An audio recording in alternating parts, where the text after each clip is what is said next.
नहमदुहु व नसल्ली अला रसूलिहिल करीम अम्मा बाद फ़ाउज़ बिल्लाहि मिनश्शैतानिर रजीम बिस्मिल्लाहिर रहमानिर रहीम अस्सलामु अलैकुम व रहमतुल्लाहि व बरकातुहू।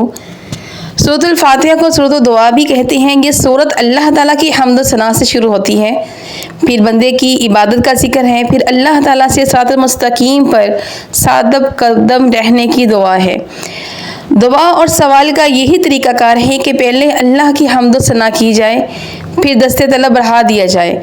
हज़रत इब्राहीम अलैहिस्सलाम ने पहले अल्लाह ताला की हम्द सना की, फिर अपने लिए दुआ की। जिसने मुझे पैदा किया तो वही मुझे हदायत देता है और वही मुझे खिलाता है और पिलाता है, और जब मैं बीमार पड़ूँ तो वही मुझे शिफा देते हैं और वही मुझे वफ़ात देगा और फिर मुझे ज़िंदा फरमाएगा। इसी से मुझे उम्मीद है और क़यामत के दिन वही मुझे ज़ाहरी या इज्तिहादी ख़ताएँ माफ़ फरमाएगा। ऐ मेरे रब, मुझे हुक्म अता फरमा और मुझे नेक लोगों के साथ शामिल कर दे, और मेरे बाद आने वाली नस्लों में मेरा ज़िक्र खैर जारी रख और मुझे जन्नतुन नईम के वारसों में शामिल कर दे।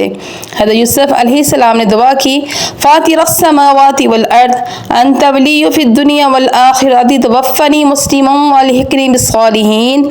ए आसमानों और ज़मीनों को पैदा करने वाले, तो ही दुनिया और आखिरत में मेरा कारसाज है।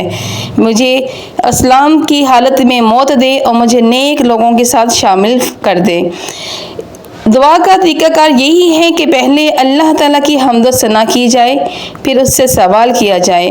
और सूरतुल फातिहा में भी यही तरीक़ा है कि हम पहले अल्लाह के दुआ करते हैं, अल्लाह ताला की हम्द सना करते हैं और फिर अल्लाह ताला से दुआ करते हैं। इसलिए सूरतुल फातिहा को सूरतुल दुआ भी कहा जाता है।